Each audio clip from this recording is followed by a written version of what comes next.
So let's just get into the book. So one of the first concepts that I teach in the book is that rearranging your life and getting the life that you want is just like rearranging your furniture.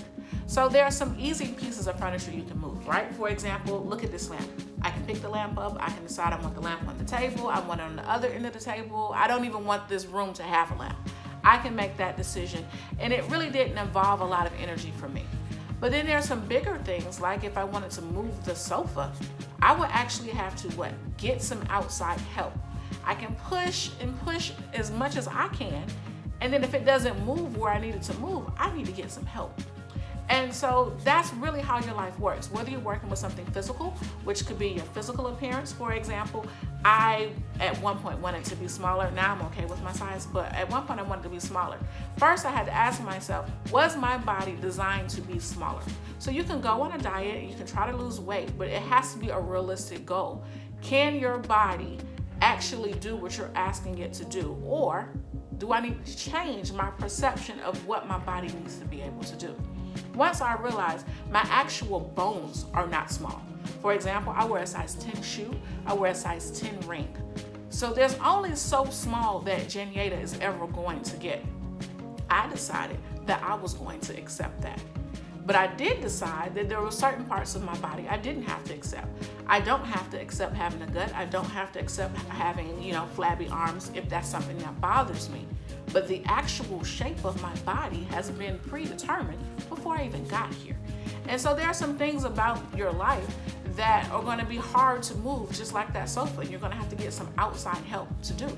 So I grew up traditional background, nuclear family, a mom, dad, and a brother in the home. But I was angry. Like, I had a temper growing up.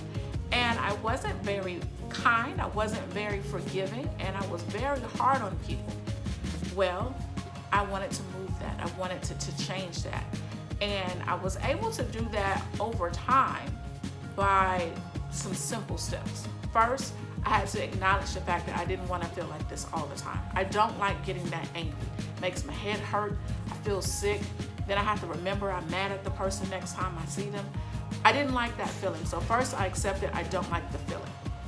The second thing I had to accept was that some of this I can change in me. Some of it I'm going to have to get some outside help. So I started identifying people that I felt handled situations better than me. And I wanted to know what was their thinking, how did they come to that conclusion. Spiritually, I had to grow a lot. I had to look at examples and really understand when I'm being hard on people and when I'm exacting this certain level of justice from them, that I'm actually not in my proper place. So I learned a lot about that from Moses. And maybe in another video, I'll tell you all about how I came to that conclusion. But the third thing I had to do was I had to watch my association. I had to learn how to hang around with people who did not tolerate that level of anger and frustration from me. I had to deal with people who were used to solving problems a different way. So I had to get some outside help.